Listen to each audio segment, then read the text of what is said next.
Մենք վերադարձանք սիրելի հեռուստադիտողներ, շարունակում ենք եւ որքան որ պրակտիկ աշխատանքը դերասանի եւ ռեժիսորի համար շատ կարեւոր է, հավատացնում եմ ձեզ այդքան էլ կարեւոր է նաեւ այն տեսական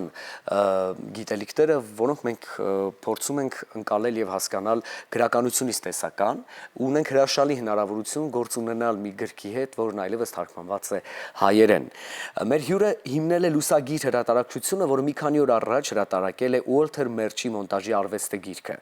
Գիրքը համարվում է կինոյի պատմության լավագույն գրքերից մեկը, իսկ Ուոլթեր Մերչը մոնտաժի լավագույն ռեժիսորներից է աշխարհում։ Եվ մեր հյուրը եթերում կներկայացնի գիրքը, քանի որ այն շատ կարևոր է հատկապես կինո ռեժիսուրայի ոլորտում։ Մեր տաղավարում է Երևանի թատրոնի եւ կինոյի պետական ինստիտուտի դասախոս ռեժիսոր Ռազմիկ Գրիգորյանը։ Բարի լույս, Ռազմիկ։ Բարի լույս։ Շնորհավորենք մեզ բոլորիս թատրոնի միջազգային օրվա կապակցությամբ, կարծում եմ շատ տեղին է շնորհավորանքը։ Գաղափարը երբ ծնվեց, որ մենք ունենանք հայերեն լեզվով այս գիրքը եւ արդյոք առհասարակ ունենք ոլորտում բաց հայերենով նման տեսական գրքերի հետ կապված։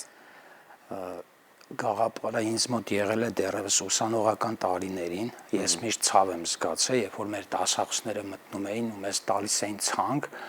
մասնագիտական գրականության, որի մեջ ոչ մի հայերեն թարգմանված գիրք չկար։ Ու հետո երբ որ ես դարձա դասախոս, այդ նույն ցավը զգում էի նաև որպես դասախոս։ Մեր, այսպես ասած, ուսումնական պլանում մասնագիտական գրականության ցանկում 1 կամ 2 գիրք կարող է լինի հայերեն կամ չլինի։ Ու իմ բոլոր գոլեգաների հետ այլ բուերում աշխատող, երբ որ ես խոսում եմ, բոլորը միաբերան ասում են, որ հա, մասնագիտական գրականության մեջ հայերեն թարգմանված գրքեր չկան։ Իսկ ես կարծում եմ, որ լեզուն մեր պետության հոգևոր վահանն է։ Եթե չկա լեզու, չի լինի նաև պետություն։ Դրա համար ես նախաձեռնեցի այս գրքի թարգմանությունը, ունեմ 10 գրքի ցանկ կինոյի վերաբերյալ, ու կան շատ դժվարություններ, դա էլ պետք է ասեմ, որտեղ կան բառեր, որ հայերեն թարգմանությունը դեռ լավ չի, բայց ես խոսել եմ լեզվաբանների հետ, իրենք էլ ասում են, որ եթե դուք գիրքը հրատարակեք, մեր ձեռքի տակ լինի փաստ, մենք այդ բացը կլրացնենք, այսինքն ոչ թե մեր լեզուն չունի այդ հնարավորությունը, փաստ չկա։ Ու սկսեցի այս գրքից, իսկ Ուոլթեր Մերչը ինքը մոնտաժի ամենամեծ ռեժիսորն է այսօր աշխարհում, դե եթե հանենք Արտավազդ Փելեշյանին մեր հայրենակից, որտեվ Փելեշյանը ինքը իր ֆիլմերն է մոնտաժ արել, բայց Ուոլթեր Մերչը Կոպալայի հետ է աշխատել, Ընկահայր 1, 2, 3, Ապոկալիպսիսը հիմա, ու մի փաստ ասեմ, թե ինչ բարձր պրոֆեսիոնալիզմ ունի Մերչը, Ապոկալիպսիսը հիմա ֆիլմի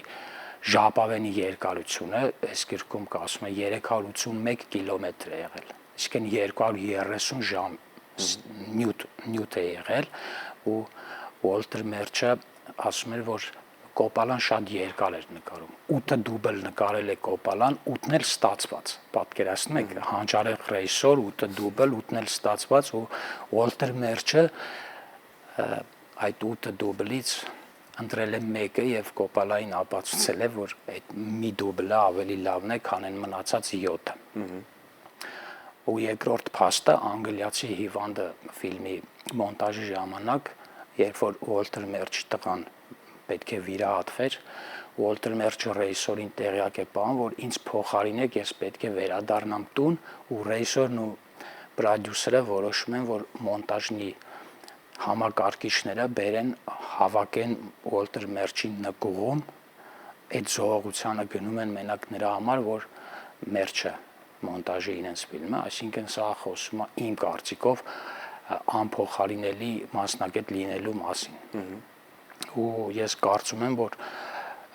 այս գիրքը մոնտաժի դրամատուրգիայի առումով, այսինքն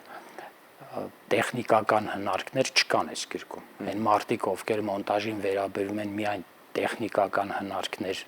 որպես, այս գրքից ոչ մի բան չեն կարող սովորել, բայց այս գրքում կա ռեժիսուրա, կա իմ կարծիքով մոնտաժի դրամատուրգիայի առումով հանրագիտարան է, ու ես արդեն մեր ուսանողներից, մագիստրոսներից ուսանողներ ունենք, որ կարդացել էր մեր գրադարանում կար այս գրքից, ու ասում են, որ մենք պետք է անպայման ունենանք, որովհետև այս գիրքը սեղանի գիրք է։ ու մենք փորձել ենք այս գրքով այդ մեր լեզվի արժևորման առաջին քայլը անել։ Իհարկե կան գրքեր, չեմ ասի, որ ոչ մի գիրք չկա մասնագիտական, բայց ուզում եմ, որ վարակիչ լինի մեր գոլեգաների մյուս բույերում աշխատող, որ մասնագիտական գրականության մեջ այդ ահռելի բացը լրացնենք, որովհետև գեղարվեստական գրականության մեջ հիմա հայերենը բավականին արժևորվել է, թարգմանությունները բնագիր լեզվից են արվում բան, բայց մասնագիտական գրականության մեջ այս խնդիրը մենք ունենք։ Մենք ոլորտի մարդիկս ամենայն դեպս գաղափար կազմում ենք ինչ է մոնտաժը եւ ինչ կարեւորություն ունի, բայց հանդիսատեսի տեսանկյունից, հա, երբեմն լավ պատկերացում չենք կազմում ինչ դեր ունի մոնտաժը առհասարակ ֆիլմ արտադրության եւ այդ ամեն ինչը ստեղծելու մեջ։ Կանք ամենասկզբից ինչ է մոնտաժը, մոնտաժի ռեժիսուրան եւ որքանով է այն կարեւոր ինչ որ ֆիլմի կամ շարժապատկերի ստեղծման պատմության մեջ։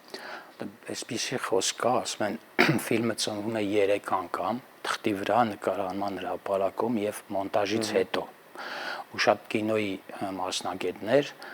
մոնտաժը համարում են կինոյի հենց հիմքը, որովհետեւ մոնտաժը դա ռիթմ է։ Այսինքն վերջնական հանդիսատեսին ֆիլմը հասնում է մոնտաժից հետո։ Երբ որ մենք խոսում ենք մոնտաժի մասին, օրինակ Ապոկալիպսիսը հիմա ֆիլմում մի տեսարան կա, այն ուղղաթիռների տեսարանը, որ մոնտաժած է Վագների երաժշտության ներքո, այդ ինձ համար դա մոնտաժի մեջ ամենաբարձրակարգ գործերից մեկն է, եթե դու մոնտաժը ֆիլմի շունչն է։ Այսինքն մոնտաժի ռեժիսորը ցավոք սրտի մենք այդ դպրոցը չունենք, պետք է ասեմ, մոնտաժի ռեժիսուրայի դպրոցը Հայաստանում չկա։ Այսինքն անում են ռեժիսորները։ Եթե մենք նայենք նույն թեկուզ Վիգեն Չալդրանյան կամ Հարություն Խաչատրյան ավելի տարիքով Էդգար Բաղդասարյան ռեժիսորները հիմնականում իրանք են անում։ Բայց Հոլիվուդում մոնտաժի ռեժիսորը ինքը վերջնական որոշում է ֆիլմ։ Օրինակ Կոպալան ինքը Ուոլտեր Մերչի մասին խոսելիս ասում է Մերչը նման է մուլտհերոսի, ով խոսում է պատկերի եւ հնչյունի լեզվով։ Ու ես միշտ լսում եմ իրեն։ Ասում եք եթե մենք նայենք, տեսեք 230 ժամ նկարել են Նյուտ, Ապոկալիպսիսը հիմա, այդ վերջնական ֆիլմը մոնտաժի արդյունքում դարձել է 2 ժամ 25 րոպե։ Ունի վավերագրական ֆիլմ Հեղափոխություն 53, որը 54 րոպե է, որի նյութը եղել է 530 ժամ։ Ու այս Ուոլտեր Մերչը 530 ժամ նյութից ֆիլմը դարձել է ֆիլմ 54 րոպե։ Ու երբ որ ես լսարանում դա ասեցի, իմ ուսանողուհիներից մեկը մինչև վերջ պնդում էր, որ ասում էր, ինձ թվում է դուք ինչ-որ մի բան ձեր մոտ սխալ է։ Դուք սխալ ինֆորմացիա եք տալիս, որտեղ դա հնարավոր չի։ Ասում են, եթե չկա մոնտաժ, չկա ֆիլմ։ Մենք խոսում ենք մոնտաժի դրամատուրգիայի մասին։ Տեխնիկական հնարքները իհարկե դա էլ նշանակություն ունի, բայց նաև դերասանի խաղը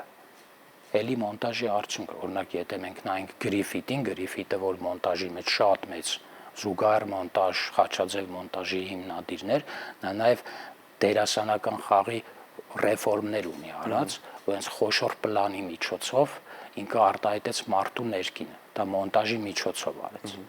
Իր անհանդուրժողականություն ֆիլմում ձեռքերի տեսարանում, այսինքն մոնտաժը դերասանի խաղին էլ է ամեն ինչում մոնտաժը կա ու առանց մոնտաժի այն որ հատկապես այս դեպքում մոնտաժը առանձին մասնագիտություն է, մենք եկանք այդ եզրահանգմանը, բայց այս հարցից կխնդրեմ շատ կարճ պատասխանել, գիրքը արդյոք ուսանողից պահանջում է նախապես որոշակի գիտելիքի բազա, որպեսզի լիարժեք ընկալելի լինի իր համար, թե ամեն դեպքում հենց ի սկզբանե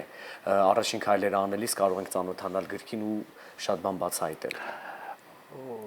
Դե որոշակի գիտելիք պետք է ունենալ, այսինքն եթե դասական ֆիլմեր նայած չլինեն, որը իմ կարծիքով պարտադիր է, որ առաջի կուրսից դա անցնում է։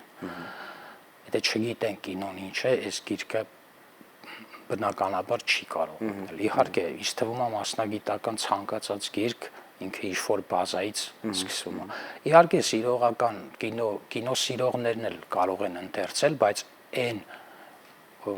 ինչ կստանան բազա ունեցողները, ինչ սիրողական կինոյով զբաղվողները, դրանք տարբեր են։ Մենք շնորհակալություն ձեզ հայտնենք կարևոր աշխատանքի եւ գործի համար, Ես անպայման կկարդամ։